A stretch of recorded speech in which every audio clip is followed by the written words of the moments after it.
But I've been trying to just like wear it in a low braid more than anything. Yeah. That way it's not Less movement. right, exactly, not like a ponytail holder right at that Right. point. And all the ponytail holders I use are like either these Yeah. or like a satin scrunchie. See, that's what I was gonna say. Is like historically, a low pony like that, we're gonna see more damage from the tension up here, right? But it's down not there.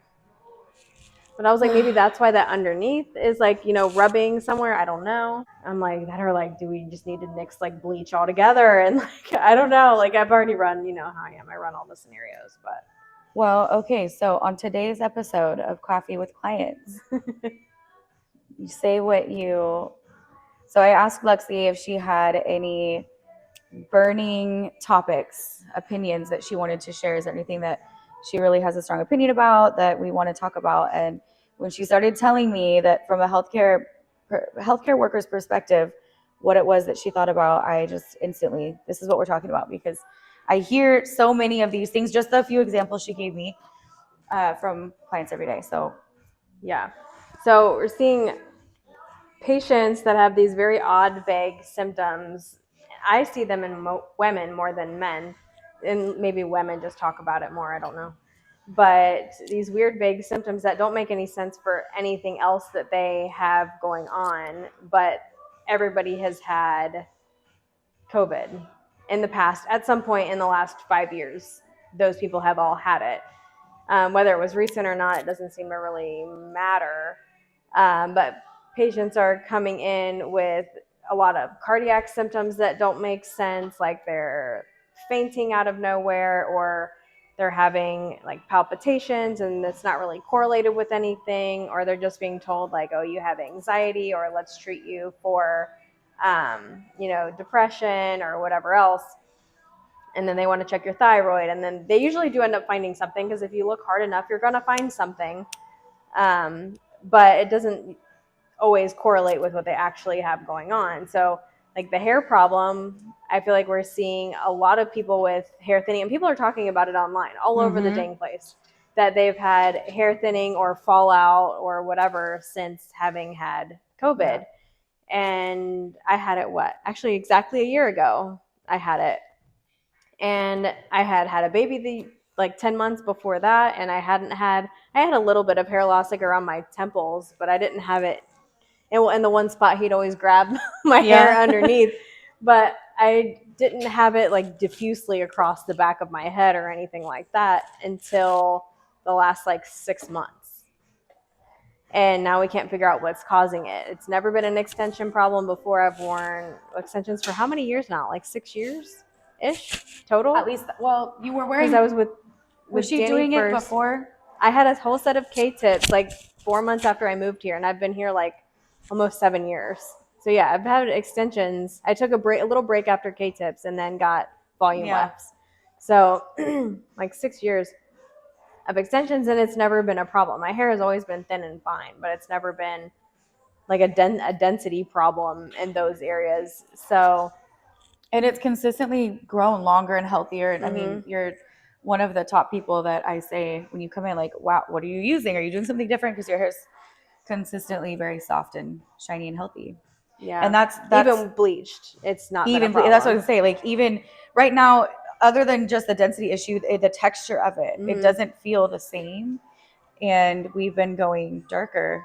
And like, it doesn't feel like straw. It's not super dry. If anything, I have to keep it from getting too moisturized and going flat. Usually it's the opposite problem. So, I have hypothyroidism and PCOS. So it could just be those kind of symptoms changing for those diagnoses and stuff too. But my thyroid levels are all normal. They just checked it in October.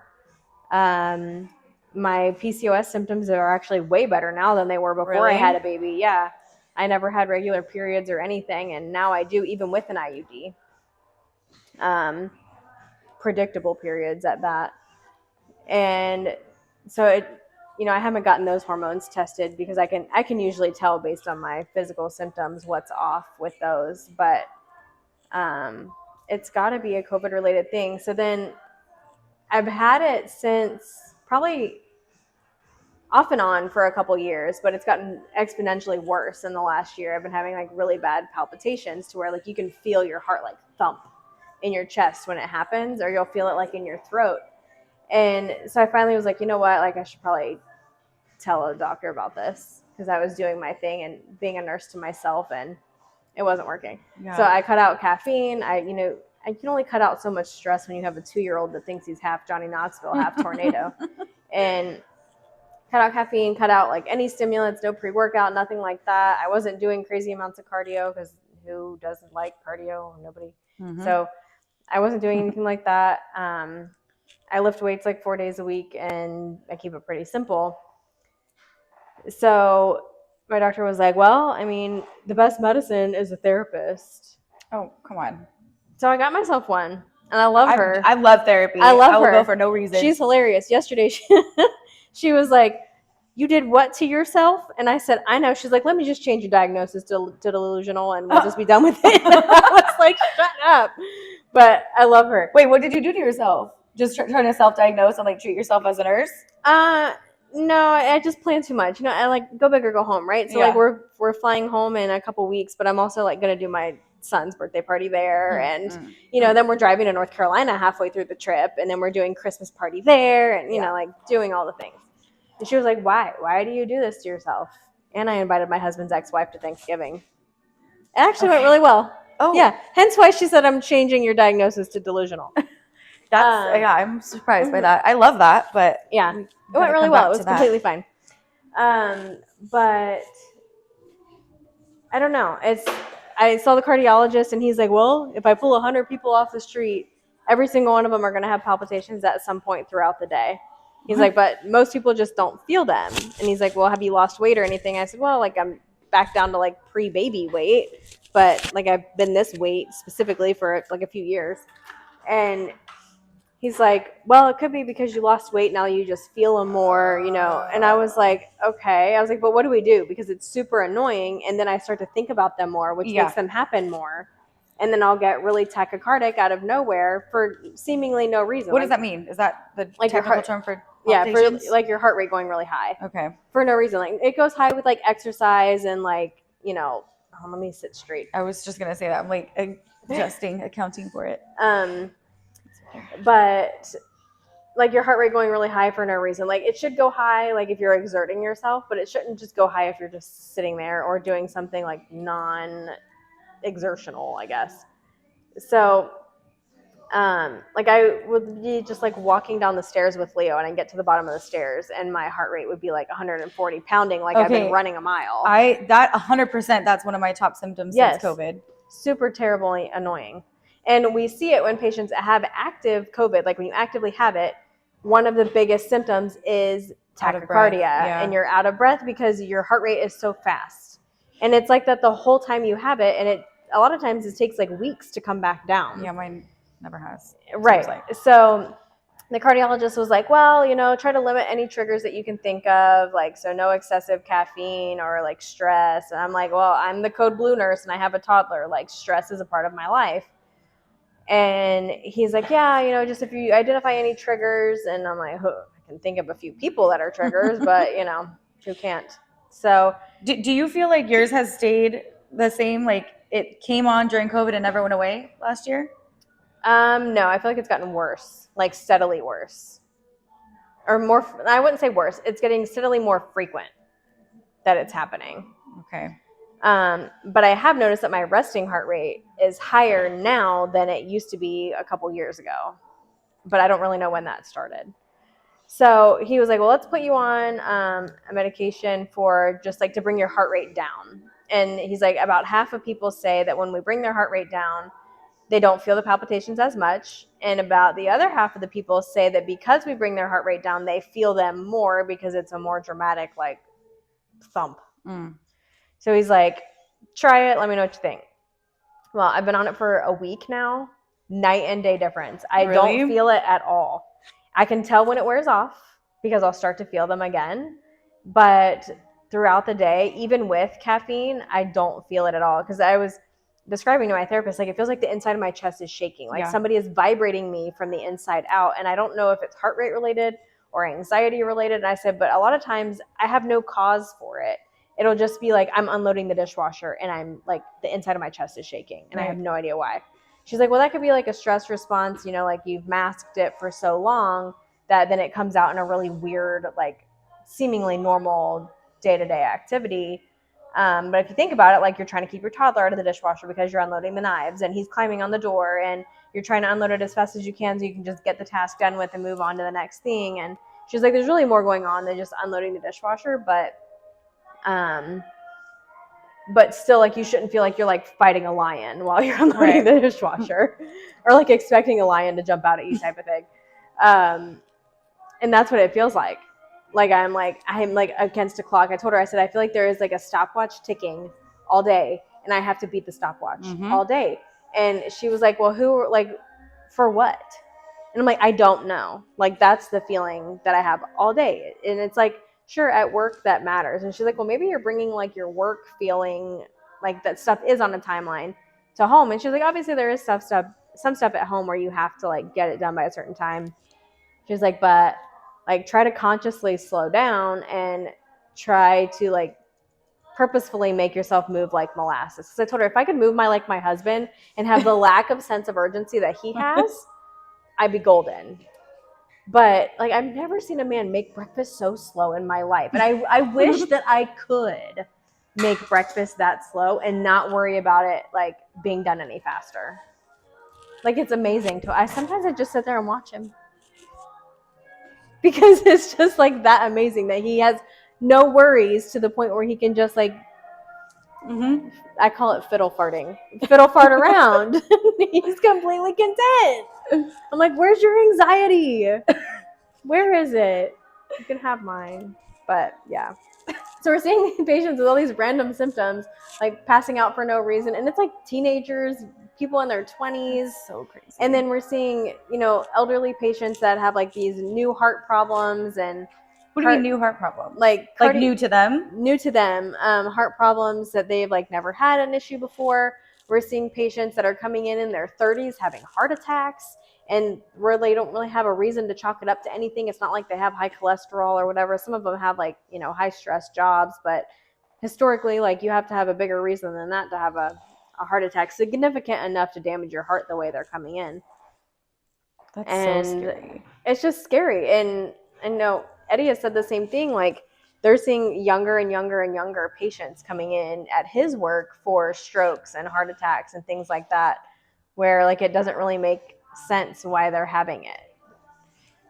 So I mean, I have a good portion of my clientele is made up of nurses and healthcare workers, and I hear that from all of them. And then just like I was telling you, the hair side, like, I've been doing hair for 20 years next year, and I've never ever seen, and I've always said this, I'm not a healthcare worker, like, I don't know if it's related to COVID. I just noticed the before the shutdown, after the shutdown effects, like the alopecia, random little, I mean, clients that have never had a history of it, that have little tiny spots all over that are nowhere near where their extensions are. It's not traction alopecia, but what is that about?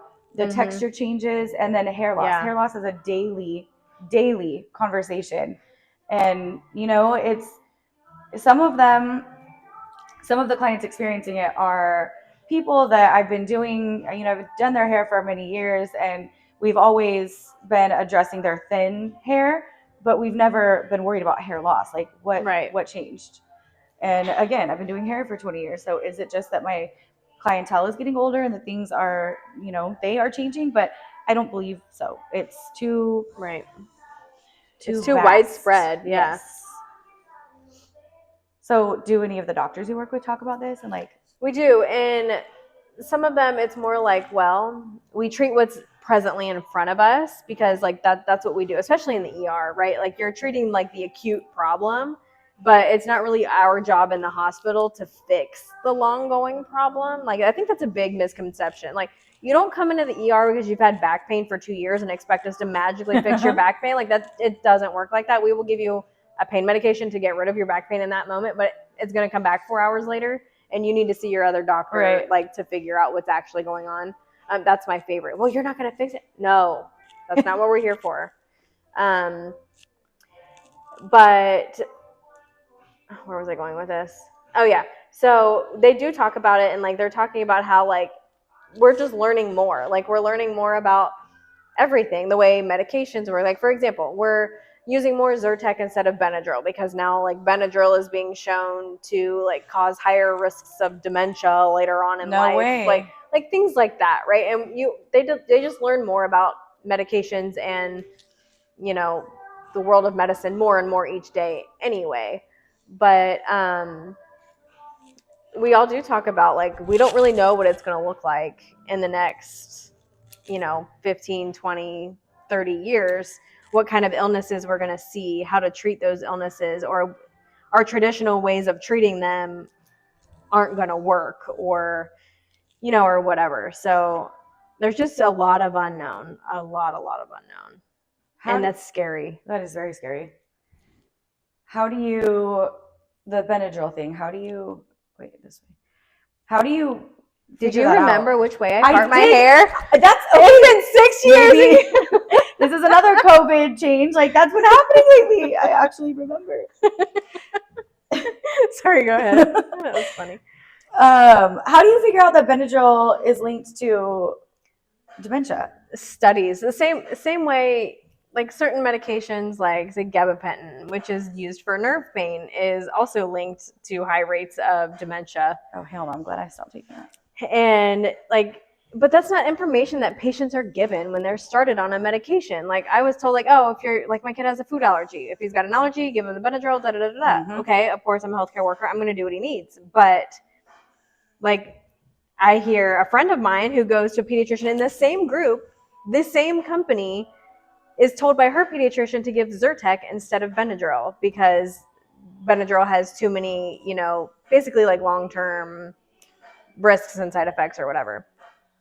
And I'm like, well, my pediatrician didn't tell me that. Right. So, but it's, I mean, that's everywhere, right? Like you ask a handful of nurses how they do a specific procedure, every single person's going to tell you something different.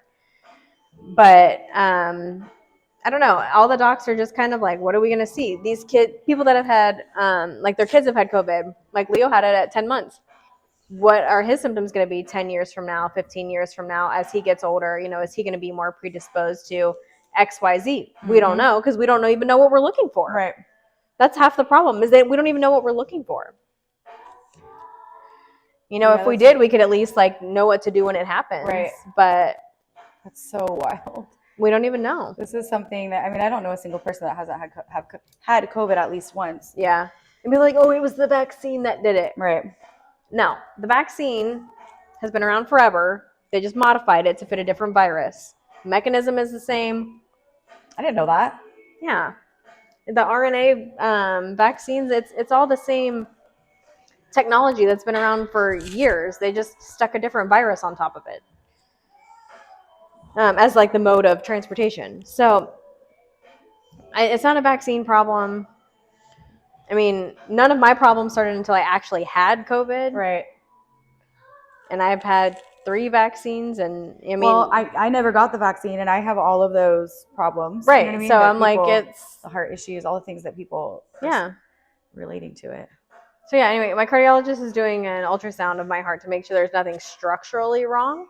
But he's like, I think this is just, you know, run-of-the-mill palpitations, and you can try to take this medication and see if it helps. If it doesn't help, then don't take it. And he goes, just try to ignore them. That's the best thing to do. What the fuck?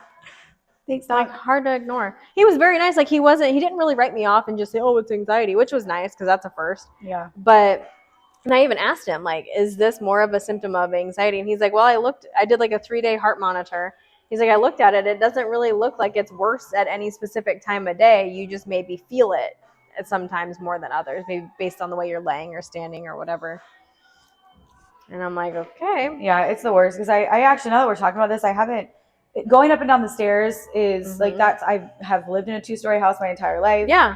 I've never felt winded going up and down the stairs. Like Eddie will even ask me, like, why are you breathing so hard? Yeah. And I'm like, I just came upstairs. Yeah. And I'm like, I'm not that out of shape.